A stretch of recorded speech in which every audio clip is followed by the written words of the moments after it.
Hello, and welcome to Fire Emblem 6, The Binding Blade. A Fire Emblem 6 ROM hack by Intelligent Systems. It still makes me laugh, dude. I honestly don't know where we'd be without jokes like that.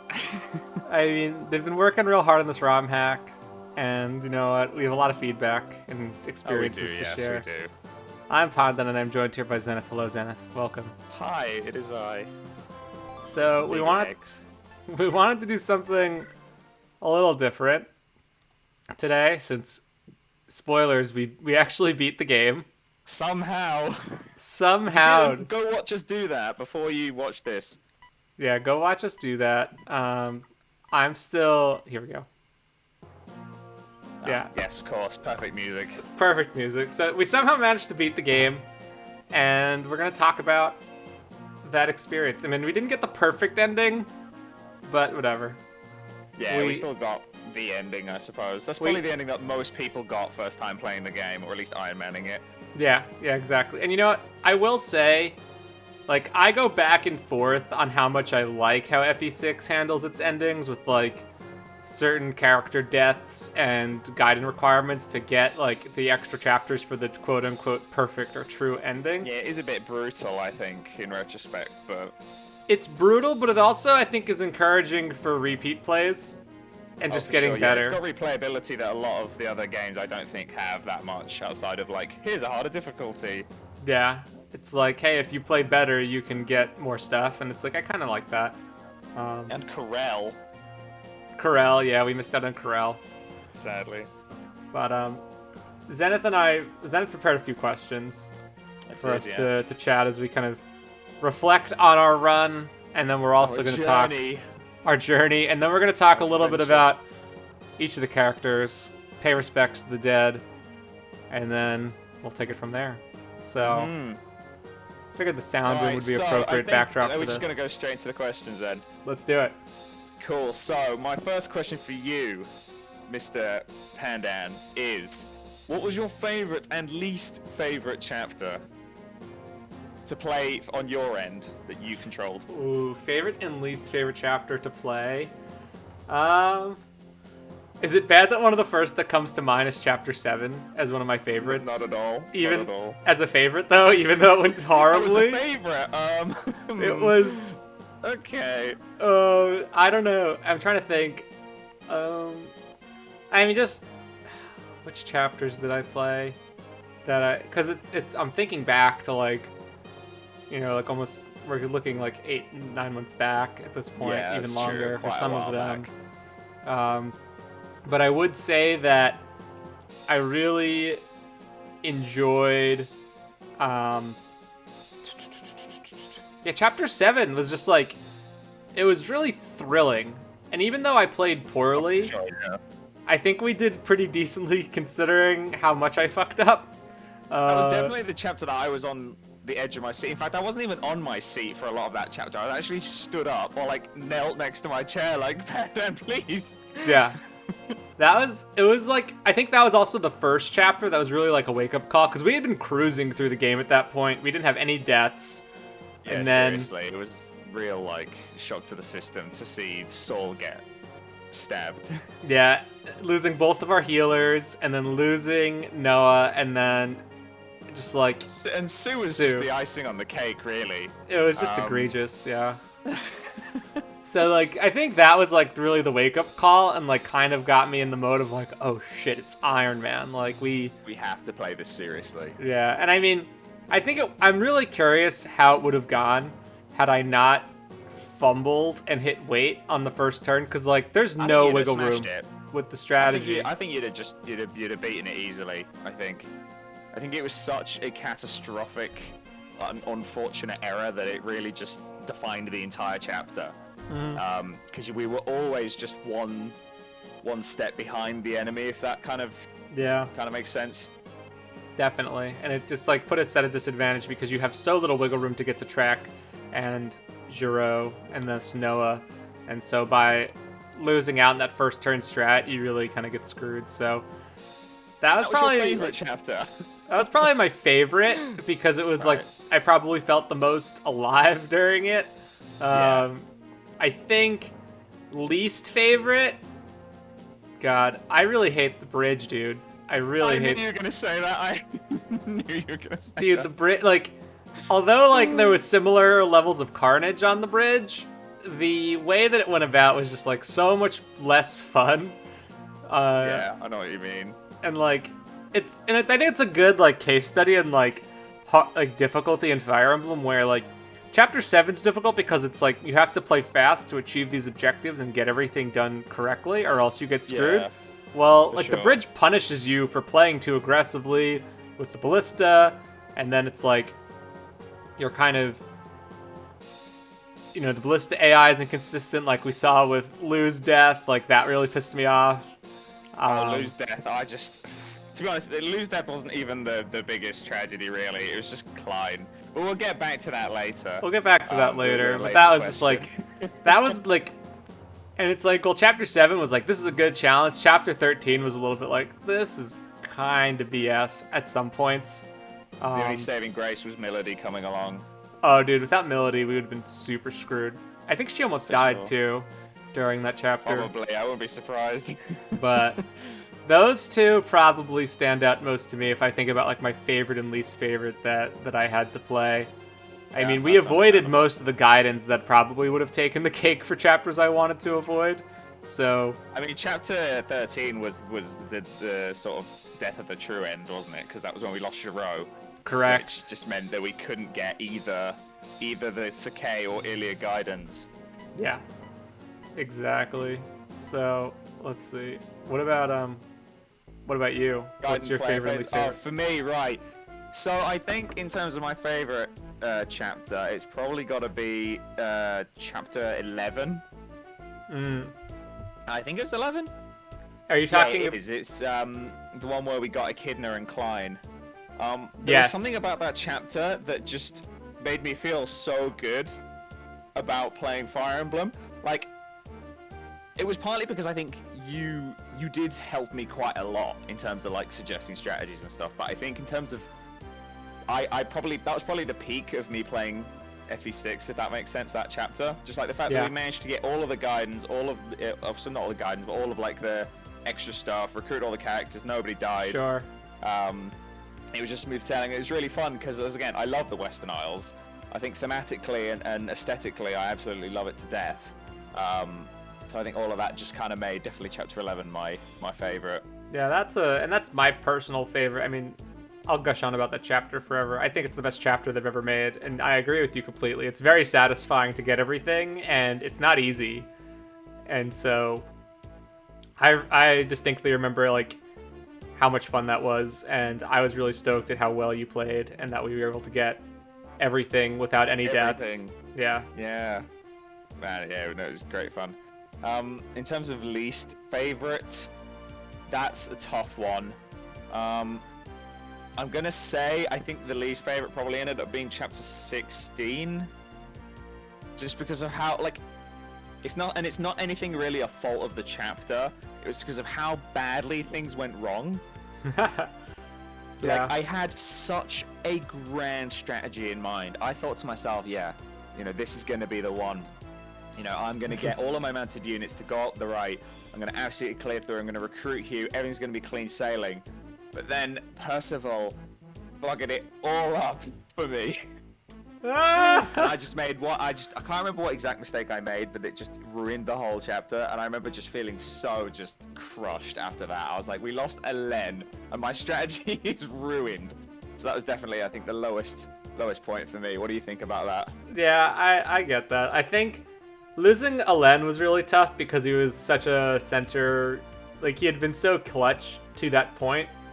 And I recall distinctly that it was kind of like a do or die situation with Elen against the Killing Edge guy, and just getting crit, dude, without the heal backup was rough. Like, there's not even much we could have done. So I get it. I was absolutely soul destroying.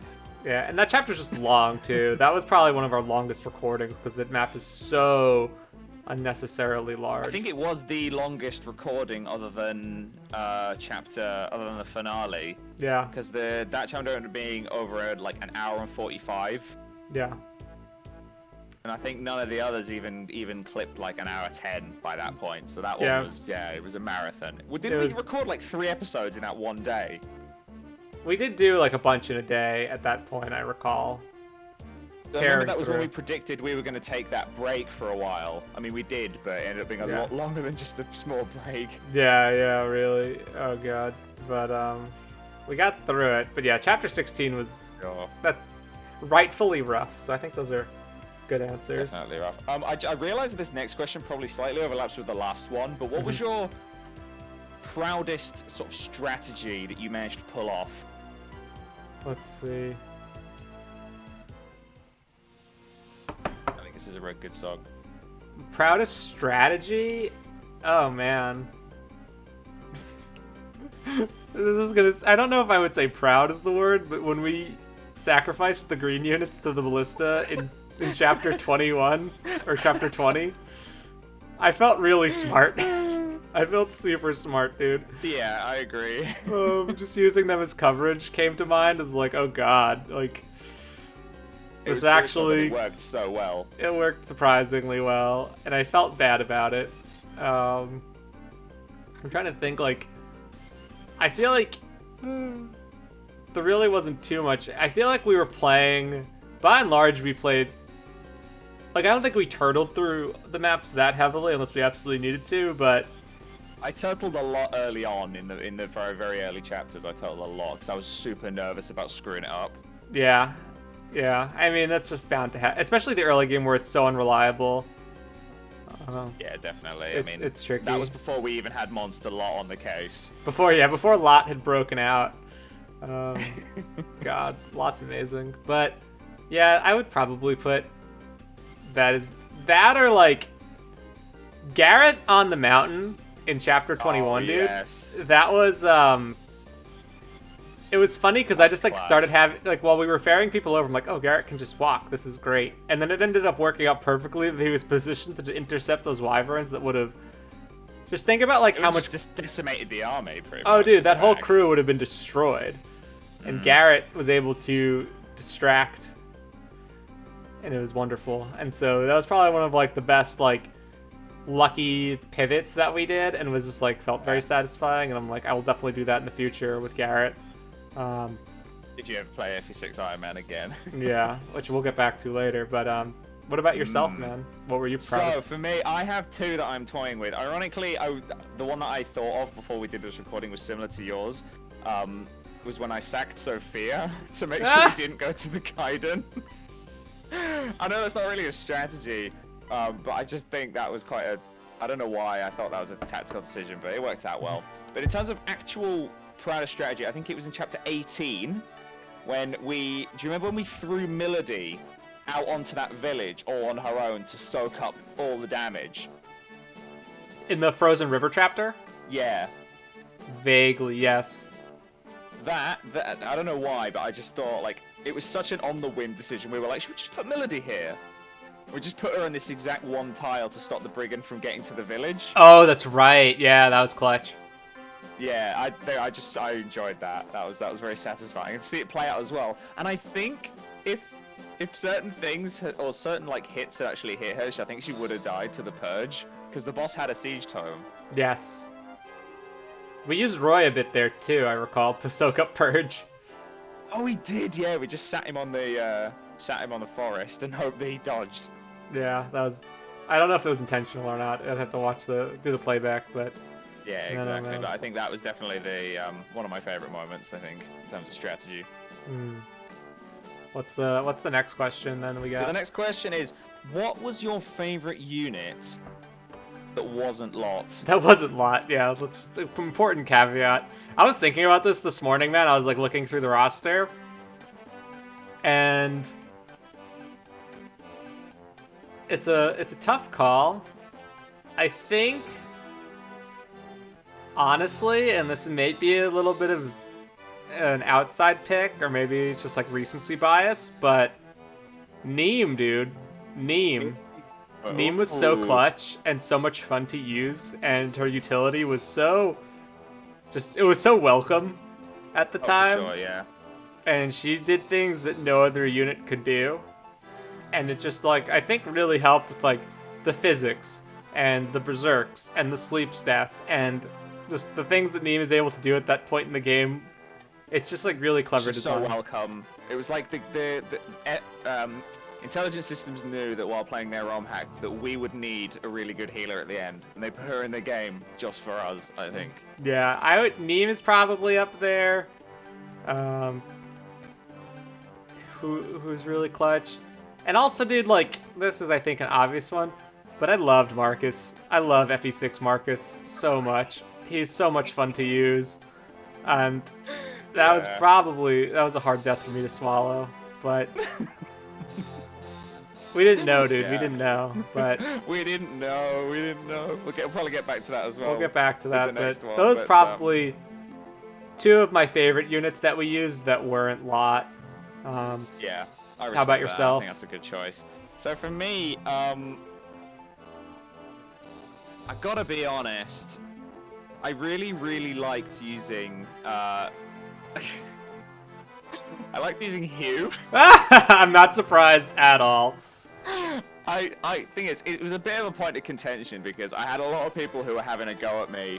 I say a lot. There was a few people who kind of said like, oh, you know, you're breaking Iron Man rules by resetting. All I did was go back to the menu and click resume. Yeah.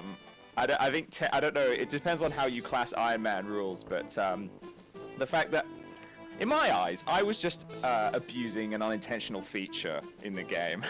Yeah, that's fair. I mean, we didn't break Iron Man rules. If anything, we were just being cheeky. Yeah, It's exactly. like- I just wanted to show off a cool trick, and we really needed a healer. Yeah, I mean, that could happen throughout the natural course of gameplay, too. We just happened to manipulate it, so... It just so happened that I knew about said manipulation and used it to my my advantage, shall we say. It reminds me of, like, the rare candy glitch in Pokemon Red. Yes, oh my god, yeah, you can do it in Emerald as well in the Battlefront here. Oh, you can? But, Wow. yeah, I think, other than Hugh, I really enjoyed Percival, because his just raw strength and speed and bulk, he became essentially RNG proof Yeah. by the end of the game. Like it was so nice to be able to just have a unit that we could reliably throw out into the front, into an enemy range, and he would pretty much survive unless they had a Horse Slayer. You know, I love his design, I love his stat composition, you know, I love his character. Yeah. Obviously, he's nowhere near the absolute gloriousness that is Geese, but he's definitely a contender. Yeah. Well, Geese did a lot for us this run. He broke a wall in 11A. Yeah, he broke a wall. Actually, that's just made me think of another question which we can potentially fit in. Let's do it. I was thinking, what unit would you have wanted to use that we couldn't really for whatever reason? Oh, man. Dude, I mean, Shin. Easy. Shin. Shin is the unit that, when we started this run, I've played through FE6 start to finish twice. Once on normal mode and once on hard mode. And I used Shin on hard mode, and I was like, this unit's incredible. It's so much fun to have a good bow user that's mounted. He's gonna be killer in the Iron Man. And then we don't even get to recruit him, dude. It hurt, man. You killed off. I killed Sue. You killed Sue. I have no one to blame but myself. If I was to replay this, Shin definitely comes to mind as a unit I really wanted to use that we couldn't. I would have loved to have gotten, you know, shoutouts to Laurent. I would have loved to have gotten more out of Echidna before she bit the dust. I think that could have been fun. But those are the two that come to mind as like, I wish we could have used them. How about yourself? Yeah, that's fair enough. Well, obviously, I just mentioned Geese. Geese is so held back by his just really mediocre and overbalanced bases. It just makes it so hard for him to find any niche in the Iron Man. And he was just completely outclassed by Lot, who just did pretty much everything he could have possibly have done, but way more reliably. So I guess maybe Geese lived on through Lot, but otherwise, an Armor Knight, I think, comes to mind. Like one of Boars, Wendy, or Barth. Probably Barth, I think. Barth, yeah. Or Bath, or whatever. I remember the first time the first time I played 386 hard mode, I actually used Boars. Oh, really? And for some reason, he kind of had a bit of lot syndrome where he's got like I think Boars has got 40% speed growth, and he ended up just being ridiculous. He was just this super fast general with super high defenses, and I gave him boots, and yeah, for some reason I just thought, when similarly to you with Shin, before we started this Iron Man, I was like, wow, I really want to try and I really hope that happens again, but we never actually ended up managing to get much use out of the Armor Knights. Yeah, the Armor Knights are just tough to use in this game. The map's really big, and if Boar's like, if his first few levels that he might get as freebies in the beginning parts of the game aren't super favorable, it's just a no-go. Yeah, exactly. It really depends on those first few kind of early levels. Yeah. Right, so here's probably quite a spicy question, which I was enjoying getting to, because you generally don't seem the kind of person to get very annoyed, but I'm sure there were times where I made certain decisions that you weren't too happy with. So my question for you now, what was the moment where you probably got most annoyed with your co-host? Be honest. Ooh, so Echidna, dude, Echidna. I think I just so vividly remember saying, like, dude, what if she dies right here? Like, as you're cutting weight, and then as she's getting crit, like, it was just like the timing was just like, no. Yeah, that was probably so that was probably the most frustrated I was at any particular point. I would thought you were gonna say Marcus, I'll be honest. I mean, Marcus, like, we both would have made that mistake, in my opinion. I guess so. I don't think that we were, I don't think that either of us could have foreseen that without knowing exactly what was there. I suppose so, but I mean, yeah. I'm still driving, and I still should have thrown our store out, so... yeah, it's whatever. I suppose so. That was less painful than I thought it was going to be. Yeah. I'm pretty even keeled, but I'm curious, like, where I frustrated you. So there was 2 points, and I'm pretty sure you know exactly what I'm going to say. Okay. Chapter 7. Not because of the weight, but because of just... because of Sue. Sue, that's fair. By that point, I was like, really? More deaths? More deaths? Oh, yeah. But that wasn't anything compared to how I felt in Chapter 13. Oh. Klein. Not even Klein, but Giro was... And Ray! Like, Lou is fine. That could have happened to anybody, because neither of us knew that the snipers got off the ballista. But when the longbow on Ray, I was like, oh god, that's bad. And then Giro died, I was like, that's really bad. And then when Klein died, I was like, Hannah, what are you doing? Dude, you're in the chapter already. Yeah, that was my bad. Your reaction to Klein's death is probably the most poignant in my mind, where you just go, I love Klein! I absolutely lose it watching that playback. Because I can feel the pain and anger in your voice. But of course, it's all part and parcel of the Iron Man, so never a hard feeling there. Yeah, I guess if I had to pick a second one, it's probably when you unintentionally sacrifice Shanna to the Archer in Chapter 8. That still haunts me to this day. That's probably the moment that, like, defined the start of the Iron Man for me personally. Well, that was the first death. Gave me so much just grief over Shanna. He was like, "Why did you kill off Shanna? That was so preventable." That was really preventable. It's all good. It happens. We got through it.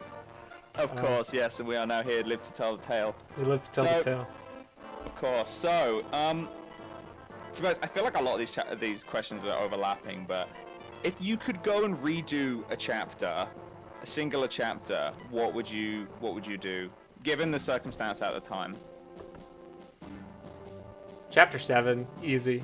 Easy redo. Easy one. I think I even thought, like, after I made that mistake, I was like, can we just re-record this and not tell anyone? Like, that was how I felt at the moment. I know what you mean.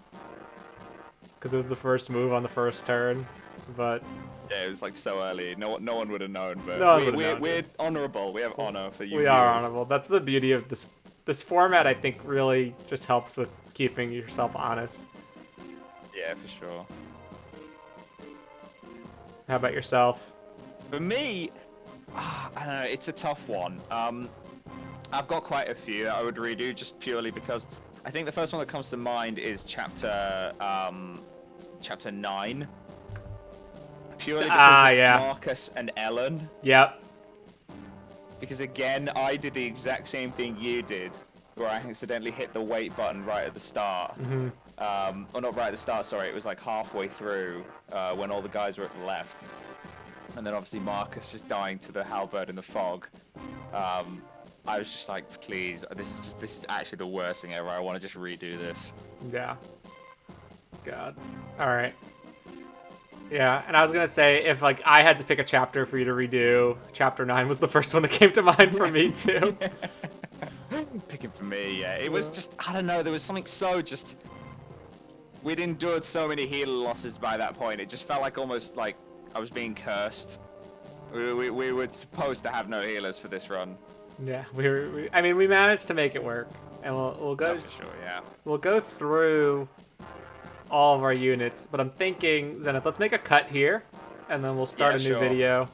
Because I think my MGBA is starting to turn a little bit, so we'll start a new video to go through the units and share our thoughts there. But I do hope that y'all enjoyed this like mini Q&A. I'm curious to hear what others who have managed to watch our feature-length films think and what they would have wanted or what they expected. Our very dedicated fans, you know, our love goes out to you guys. Yeah, thanks for watching us play through this game horribly. Of course. Yeah, but all right, we'll be back in just a few. Come back for part 2. See you guys.